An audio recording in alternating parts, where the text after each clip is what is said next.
When Katya asked me what I would talk about this year, I had to really think, and I thought, what am I going to talk about? And then the little voice at the back, the tiny little frail voice that is my conscience and intelligence, it's a very small voice, sort of whispered and said, talk about something that you have recent experience with. That might be a good place to start. So, I thought, what is going on in my life teaching at the moment? And started working and started dealing with students and started seeing what the problems were from the point of view of a teacher who is inheriting students from about 16, 17 years of age onwards. Which means I'm already inheriting a lot of problems that are coming with. These are students that already have baggage. And apart from more normal things like technical problems, things, what I saw is that in about 101% of the cases, and I'm only exaggerating by 2%, most of them were playing the wrong music at the wrong time. Why do I say the wrong music at the wrong time? I don't mean that these aren't good students. I don't mean that these are students without talent. I don't even mean that these aren't students who really want to play the piano, because a surprising amount to some people in general who look at piano, a surprising amount of the students that show up really want it. Many fall along the way, and I use fall with a dubious sense of the word, because finding out that that isn't your path and your path actually takes you this way rather than that way is not necessarily a fall. It just means you find where you're supposed to be, and that's always a good thing. But sometimes that change is precipitated by something that wasn't built properly and ended up causing a stumbling block from which that person can't recover.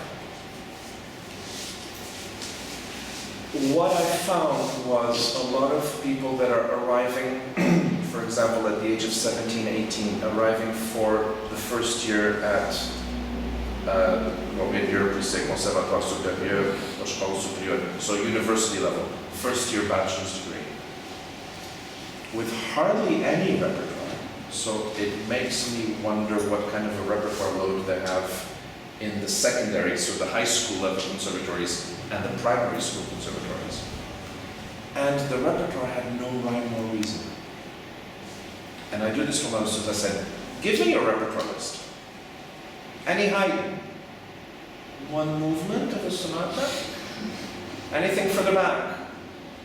Bach invention, maybe 3 or 4, one couple of Bach symphonies, so the 3-part inventions, 2, 3 prelude and fugues, and I was asked, you went from an invention, 2-part and 3-part invention, straight to the prelude and fugues? Nothing in the middle? Suites, anything? No. Any Rameau, any Couperin, any Scarlatti, maybe, if we're lucky, a Scarlatti sonata, 1. And I go, okay. Mozart sonatas. Oh, I did one maybe 10 years ago, but I don't remember. I was very small. We never really finished it. That's it for Mozart.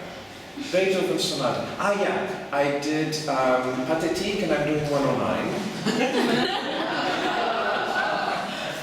So my eyes are getting bigger and bigger and bigger. And I said, okay. Mendelssohn? No. Chopin? Ah, yeah. First ballade, third scherzo. Any etudes? Yes, revolutionary. Okay. Brahms? No. Schubert? No. These are 16, 17-year-olds. Let me ask you a question right away. Yeah, please do. Because it's pertinent, immediate. Were these kids coming to you from conservatory study or from private teaching study? Conservatory study. Okay, that's what I wanted to know. Yeah, and that's very important that you ask that. Liszt, not really. Grieg, no.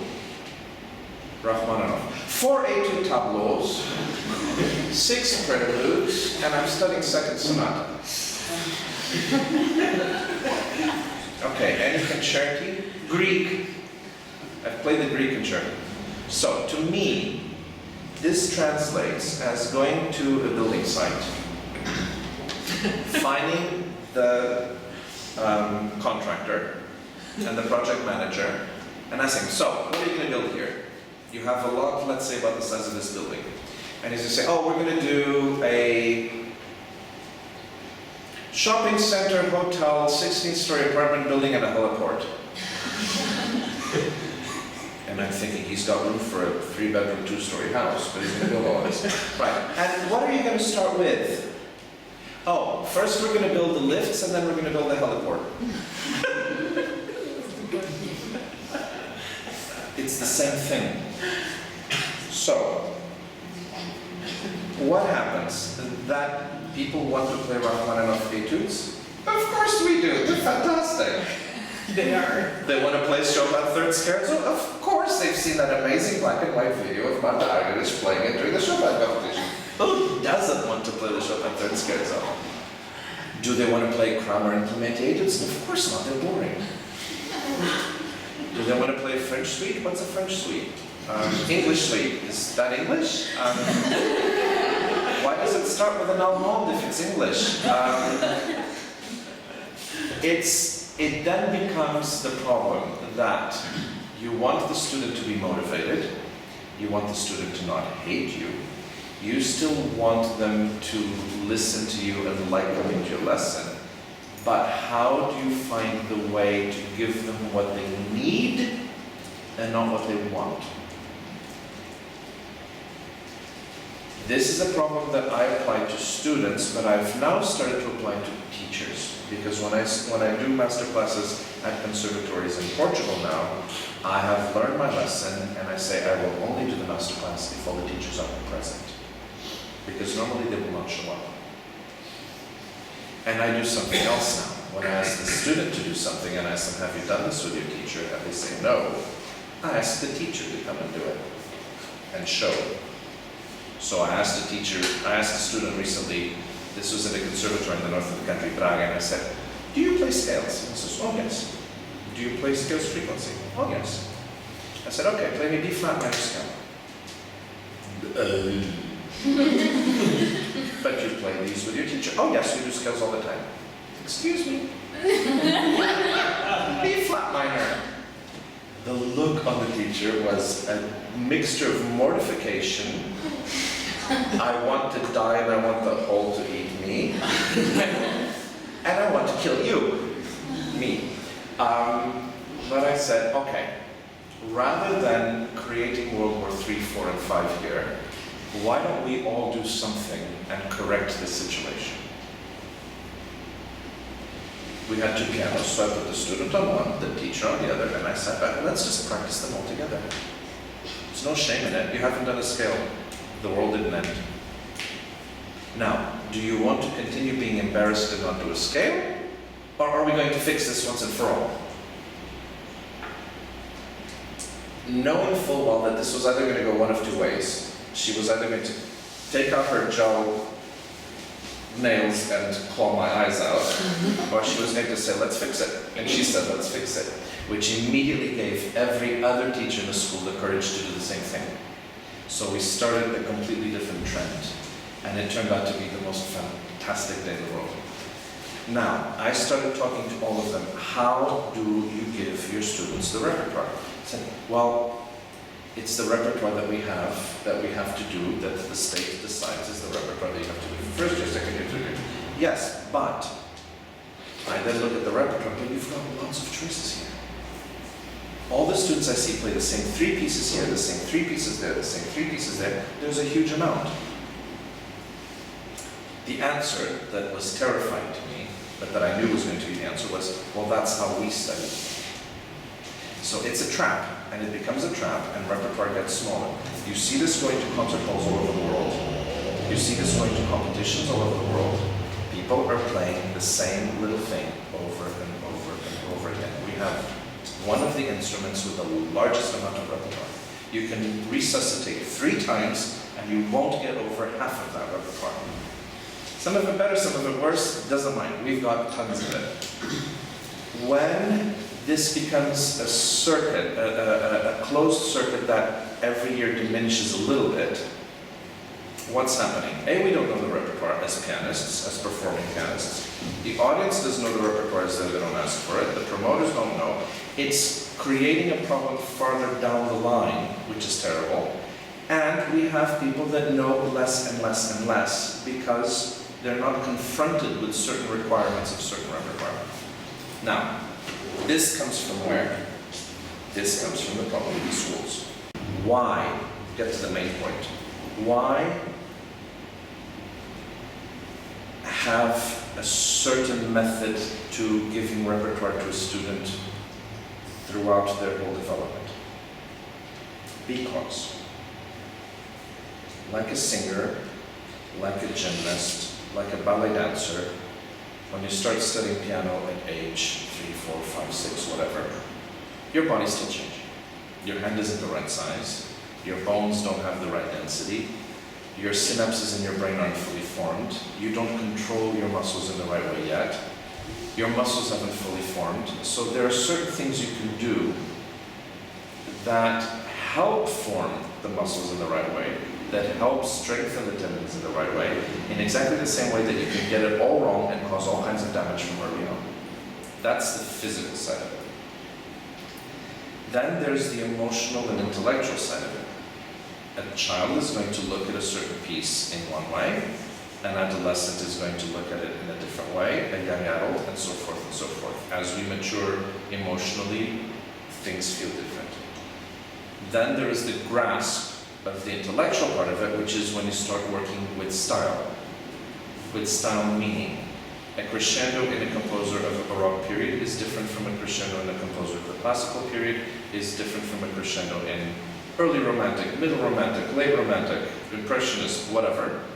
And you have to be able to intellectually understand these things and put them into context by also studying literature, by also studying painting, by also studying other art forms, so that you understand why it is the way it is, because understanding the why is the most important. So, if at the age of 8, you're playing Islamé of Balakirev, which I've seen little children in India and Malaysia do, and surprisingly enough, I saw one of them do it quite well, didn't understand why, but the instinct was so strong, I had to close my mouth and think, well, okay, we're opening an exception, that one can do it. Because there are always exceptions. So always leave a little bit of flexibility in the process, but we'll get there. You have to obviously find repertoire that is within the physical, emotional, and intellectual grasp of the student you're working with, no matter how precocious they are. They will be precocious in some things, they'll be perfectly normal in others. Also, starting with a middle sonata of Beethoven, you're out of context. You won't understand why certain things are because you started reading the book in chapter 16. So you don't know what happened to those characters or why they're there. Why are we in the Nevada mountains? Why is somebody looking for the bear? Who's the bear? Why is the bear there? The bear's there because in chapter 2 the bear was born, because in chapter 1 the mama bear got lost in Alaska and ended up in Wyoming. So you don't know all these things. Now, other teachers say, but it's good for the student to stretch, and you need to stretch this. Yes, you need to stretch a student. Always bring them a little bit out of the comfort zone, but build that stretch in a way that that comfort zone is stretchable. Now, what does all this mean?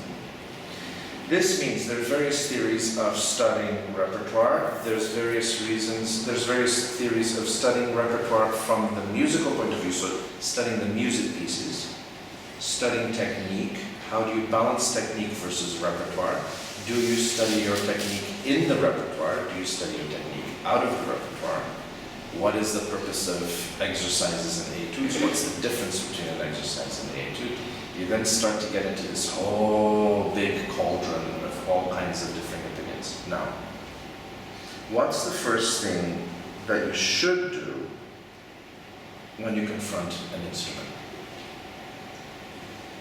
Learn how to make it move and make it work. So obviously the first thing you're going to have to do is learn how to make your hands interact with that instrument. That supposedly will fall under not even the virtuoso side of things, but under the mechanical side of things. So, those are the exercises. Those are not the etudes. Those are the exercises. At the same time that that is happening, I can't expect a 5 and a 6-year-old to just sit there and play exercises. Because after the first 3 minutes, they're going to go, I'm going to go play ball, I'm going to go play with my dog, I'm going to go play Nintendo, I'm going to do anything but this because this bores me. So you have to find the candy. And the candy is something that makes them want to make music, to enjoy the sound that comes out of the piano, and that their hand does comfortably. Because you have to give them pleasure from the beginning. Not only the pleasure in the sound they make, the pleasure in the sensation they make, so that mechanical point has to be incorporated into the repertoire so that it ties in. What you're learning mechanically is what you're going to do in that piece, and you have to balance it out. Actually, my way to building repertoire with my students was completely different, because I come from a very regimented system whereby it was prescribed, how much you do per term, and there were studies with the Bach and so on. And what I have been finding actually, and what I think talking about candy, is that every student that comes through the door, they have their ambitions and they have their aspirations, and it's also important not to kill them.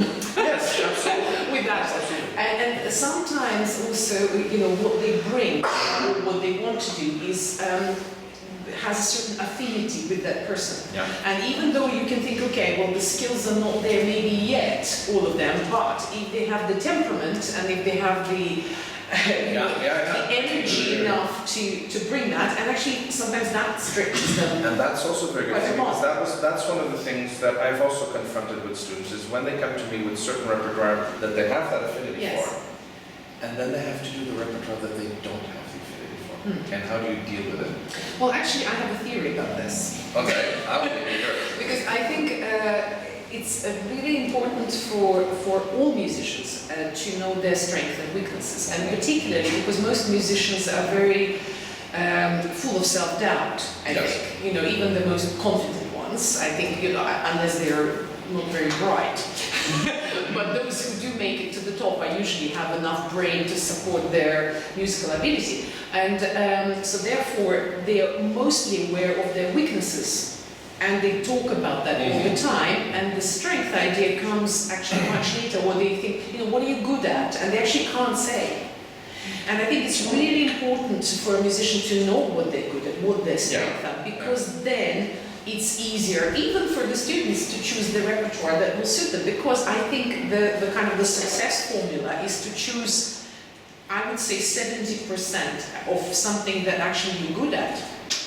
Because that brings you talking about enjoyment. Yeah. And I think this is really important, because if they know what they're good at and they choose repertoire, 70% of repertoire, what they can actually deliver. Because don't forget, we live in the world where we're supposed to do all styles really well. I don't believe in this myth. I don't know how you feel about this, but I think everybody has their strength and particular interests in certain types of music.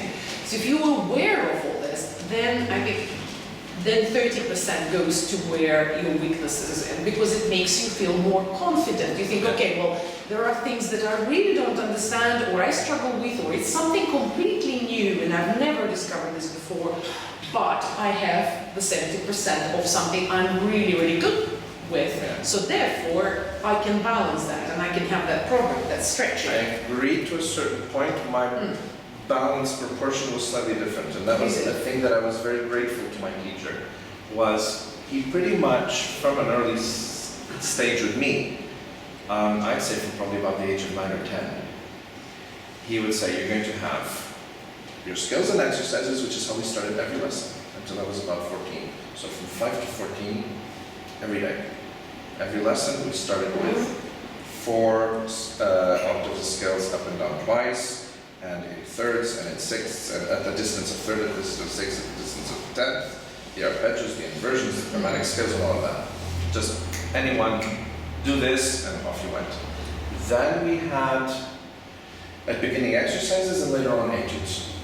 That was the structure of the lesson. Those were probably the first 20 to 30 minutes, depending on where I was. Then the last half hour was repertoire. The repertoire would be usually either a sonata and some Bach or pieces, or it depended, but he would choose, not really telling me, I never really had much of the option, but he knew me well enough from how he saw me react to pieces. He knew what I really liked and what I wasn't comfortable with, and he split it 50-50. And he would say, one for you, one for me. So you're going to get the one that you really like, and then I know you really like, and tell me if you really like it. So I got to confirm that I really liked it, and then you're going to do this one. And I go, and I said, but I'm going to teach you how to like it. And I'm going to explain to you how it works, and once you know how it works, I bet you're going to like it. And he never let me say I didn't like it. Not by forbidding me to say I didn't like it, but by making sure that I did like it at the end of that. Why am I so happy that he did that? Because when in 1990 my life changed due to a rather big cataclysm in Leeds, and all of a sudden I went from the kid that lived in his own apartment and had his piano, and he woke up and he had a shower and went to practice, and then he stopped and he had lunch and he went to practice, and then he had dinner and he watched an hour of television, and then he practiced some more and then he went to sleep. That was my life for years and years and years, completely regimented, and I loved it because I had all the repertoire in the world, the lessons were going well, life was nice, my piano I loved, I didn't complain, I didn't feel restricted, I was doing exactly what I loved. All of a sudden I'm thrown into chaos because I'm not living at home, I'm going around on planes, I'm playing in towns I've never been to, I'm dealing with people that I'm completely in a whirlwind where I don't know where I am, I don't have access to my piano, I practice when I can, I don't practice when I can't. And, worst of all, I'm being told what I'm wanting to play. Because, surprise, surprise, folks, if you do have the chance at a career, most of the times you're not asked what you want to play, you're told what they want in their season. Orchestras don't ask you what concerto you want to play. Orchestras tell you, oh, the conductor wants you to play this. Now, you've worked all your life, you've done your diplomas, you've won your competitions, you finally get a chance.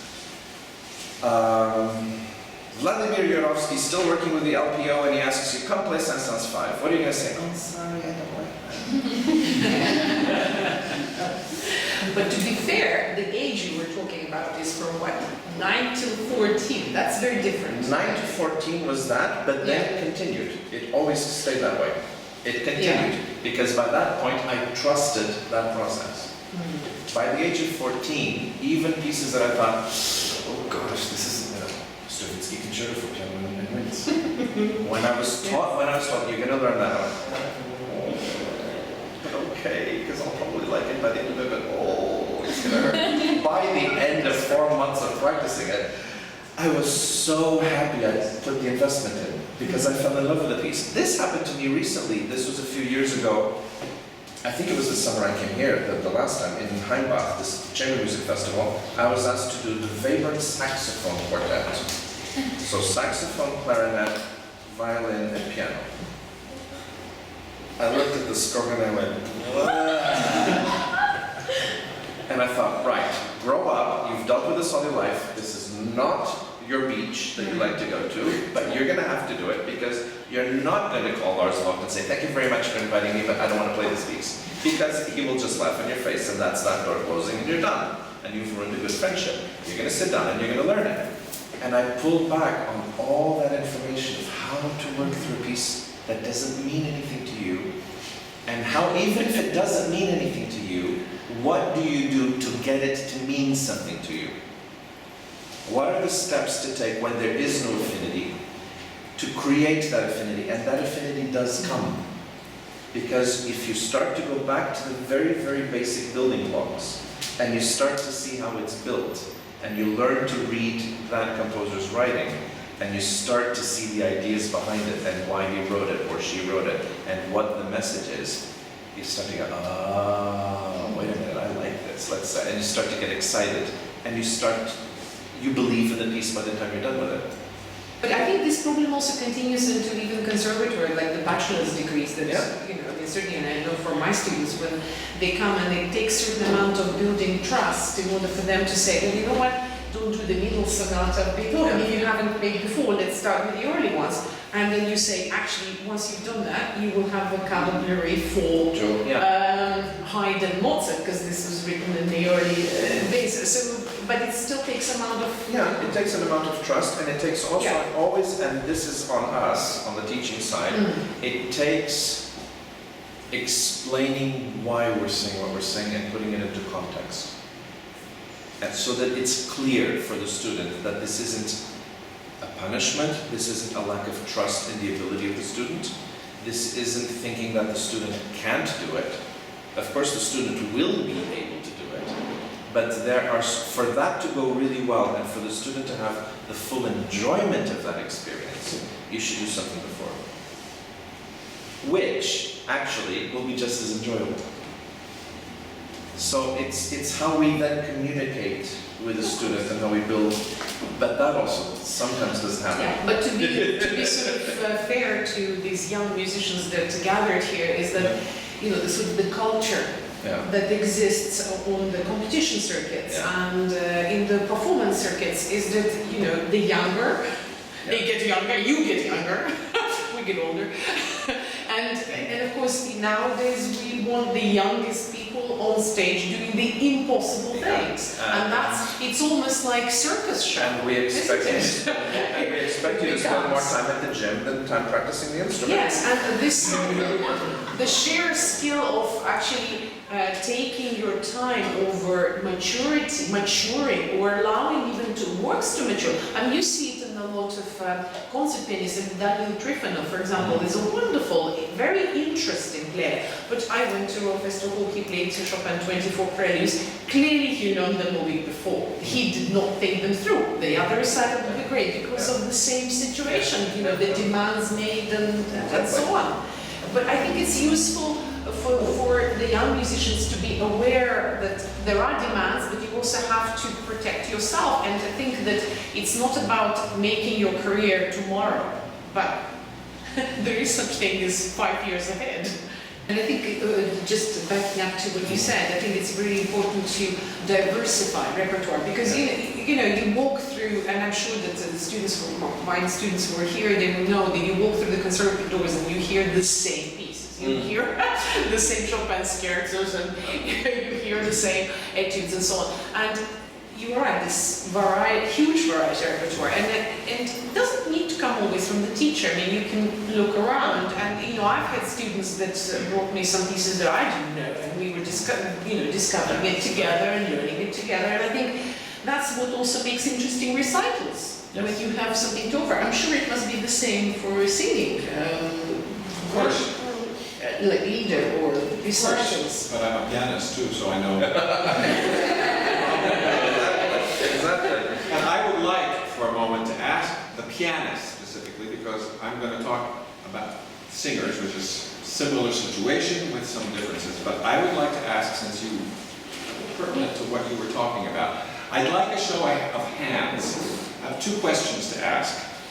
How many of the pianists here have felt frequently, let's say, because I think we all in our training and development sometimes felt that we've reached a point, but if you felt it often, that you have gotten in waters that are too deep for your abilities at this, you know, that you have been given or chose and been involved in trying to learn music, which was, to put it very simply, too difficult for you at that time. I'd like to know how many have had that experience pretty frequently. Yeah. Hold the hand up. Okay.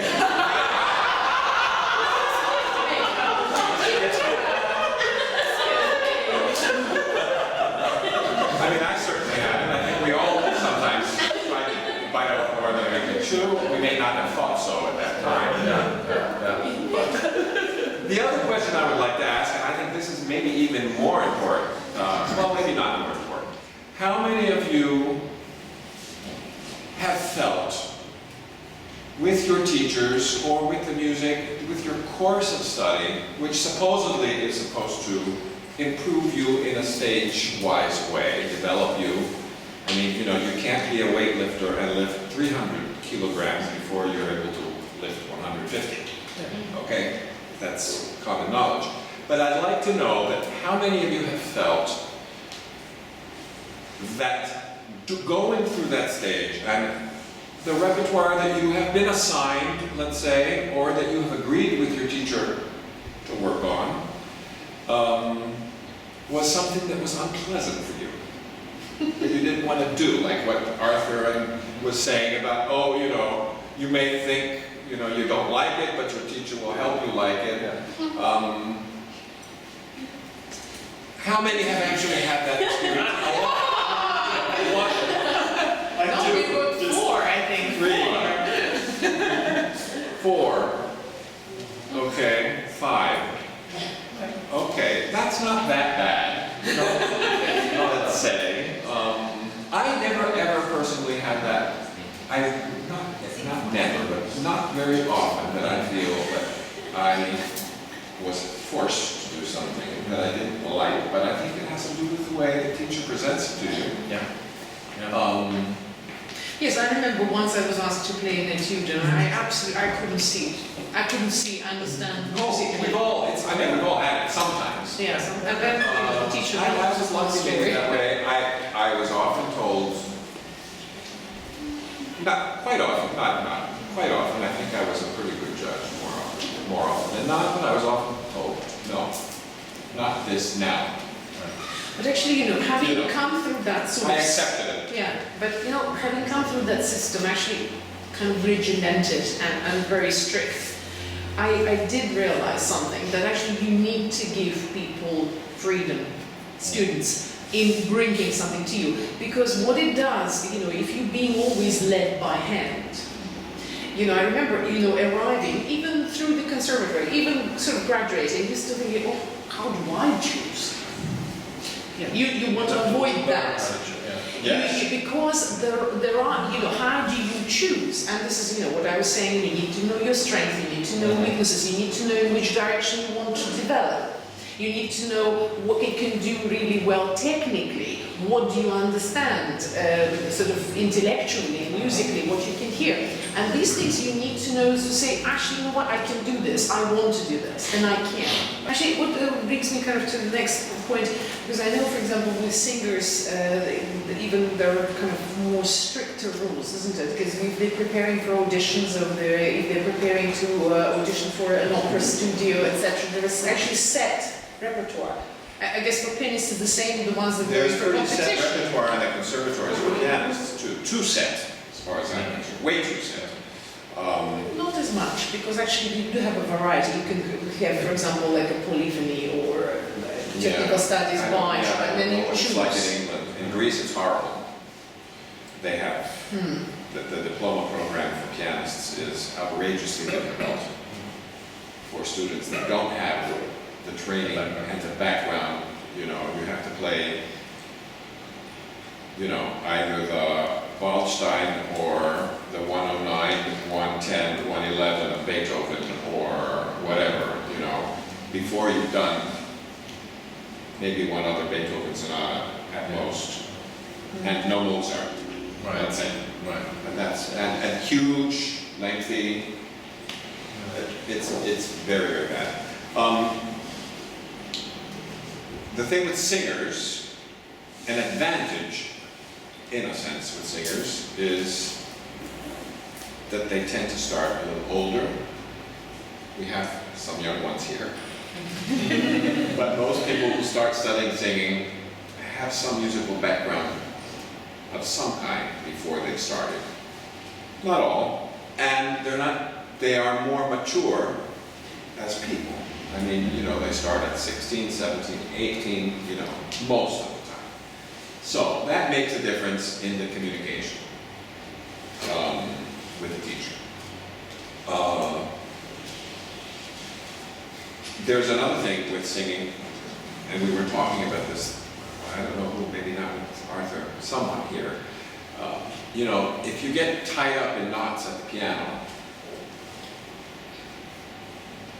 in a piece and you can't do it, you can't do it. You just stop. Or you play it at 1/10 of the speed somehow that it's supposed to go. With a voice, the difference is that the reaction, if you're doing something that is beyond you, is much, much more immediate. You can scream your way through it, and you feel that you're screaming your way through it, and that's a strain. Or you get hoarse, you get a sore throat. I mean, way before pianistic tendinitis sets in, the voice has reacted to abuse immediately sometimes. So, I think that's something that the singer and the student, at least, senses right away. It helps. It should help. It doesn't always, but it should. Singing involves also language,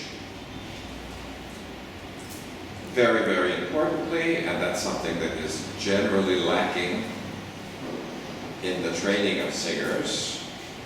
Not that you can teach a singer to understand 5 languages within a year, because unless they happen to speak a few languages, it's just impossible to do.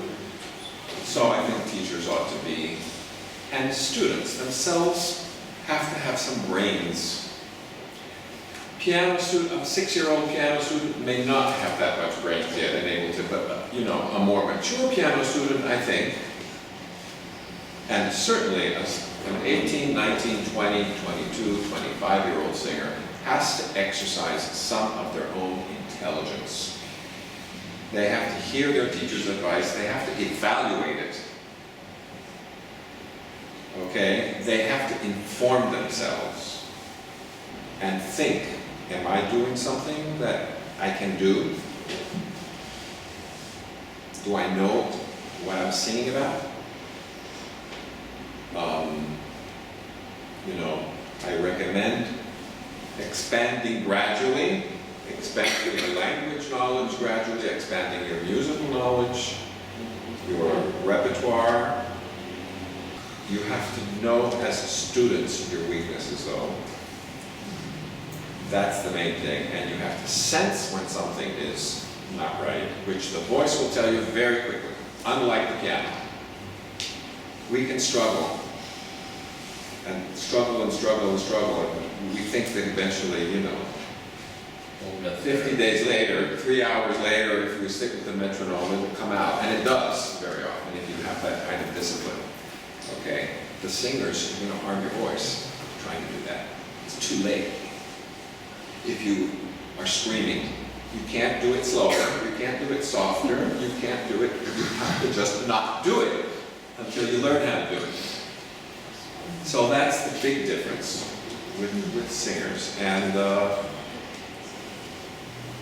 all of the very successful singers that I have ever known, some of them had bad teachers. They knew it. And they left as soon as they sensed a problem. But they had judgment of their own all along the way. There's another question, perhaps maybe final one, for a lot of students who are at the conservatoire. How do you grow repertoire and keep it active? Because very often people played something 3 years ago and they never ever go back to that. So how do you keep repertoire active? And this perhaps you're the best person to answer this. This is the old thing that used to happen in conservatories and has either died or it has been changed, which was the old class audition. And teachers that had access to certain halls and certain spaces where they could get their students to play. Class auditions now have become a stepping stone to preparation for exam.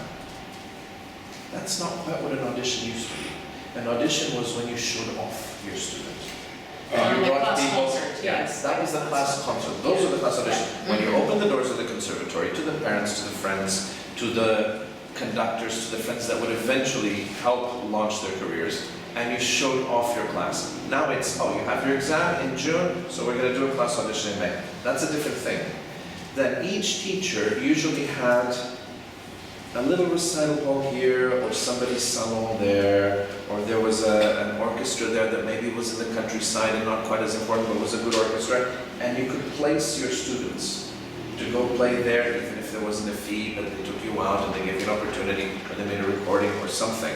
So, rather than using it to, as we do now, to rehearse the programs they're going to do, you did it after the exams, so that they kept that repertoire active. They were studying the new repertoire for the new semester, but at the same time they were performing the repertoire that they'd done the semester before.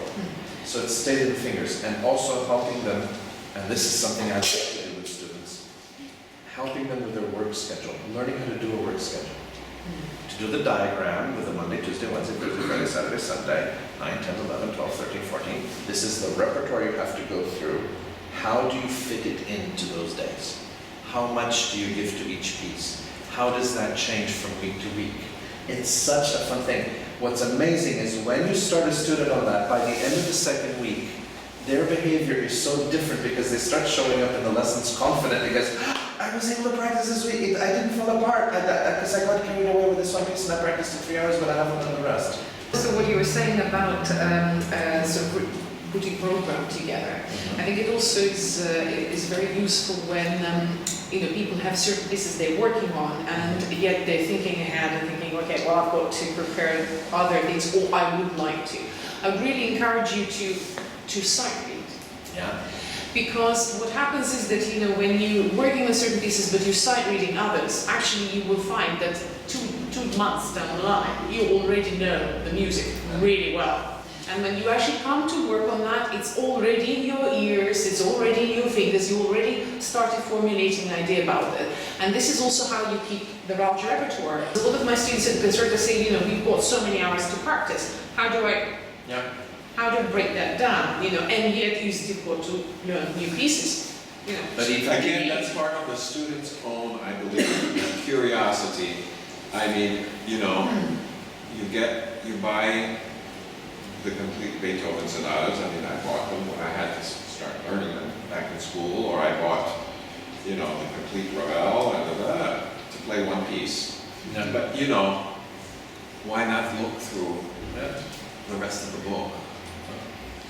And read through some of those things. They come back and you do it a few times, and then 5 years later, when you actually say, "Oh, I want to learn that," it's familiar. You're not starting from scratch, and it can be very familiar if you've done that a few times, but you have to want to. And then the other thing, and this is, I know I'm different, my opinion is different to this to a lot of teachers, is, for example, I have no problems recommending recordings or that students listen to recordings. Why? And this is something I've actually spoken to colleagues about. First of all, it depends on how you're listening to the recording. If you're listening to the recording and you're following with the score, and what you're doing is listening to the piece, but you're also trying to figure out why the performer is doing what they're doing, you're kind of listening to a masterclass. You're developing a masterclass from the person that's playing, because you're trying to figure out why they're doing what they're doing. So that's not imitating. Second thing, imitating, yes, if you're really not a very intelligent person, it's not going to work. If you're actually going to show up at a lesson with the recording that you've imitated, A, will know immediately, because you'll be doing things and you don't know why you're doing them. And B, it just doesn't work. You can never establish an actual performance of the piece purely from imitation. It doesn't work. You won't get to the end. It'll fail. Even if you've been influenced by something, we've all been influenced by something. All those composers that wrote those music has been influenced by something. There's nothing wrong with being influenced by something, as long as you're trying to figure out why when you were listening to it. By the time it's come through your body, your ears, your personality, your social background, your age factor, the size of your hands, it will have been changed. If you've actually absorbed it, you will have digested it, it will have transmutated, it will have changed. But if you're going to go listen to a recording while you're studying a piece, I said, usually the thing I say is, don't just listen to it because you're listening to the piece. Try to figure out why the composer is doing that. And I usually ask them to say, listen to this person, then listen to this one, then listen to this one. Listen to at least 3 or 4 versions and try to find versions that are really different. And then try to find out why are they different. And if you follow to the score, you'll find out that yes, they're very different, and yet when you look at the score, They're all doing what's in the following score. there. So the why is the fun, because that gets you thinking. Again, that's it. By the time you've thought through all of this, you're showing up in the lesson, you've come up with something new. Because you've taken a little bit of this, you've taken a little bit of that, but then you've digested it. You've brought it all together and you've made it work for you. We all have to start somewhere. Every painter at some point, painting student, art student, is sent to a museum to copy some other, and then you slowly develop your voice. You have to start somewhere. It doesn't fall out of the skies. Don't be embarrassed to listen, but listen in an interesting way. Listen in a curious way, in an intelligent way, in a proactive way. Ask why a lot. Ask questions. Never be afraid to ask questions. Try to think a little bit before you ask it.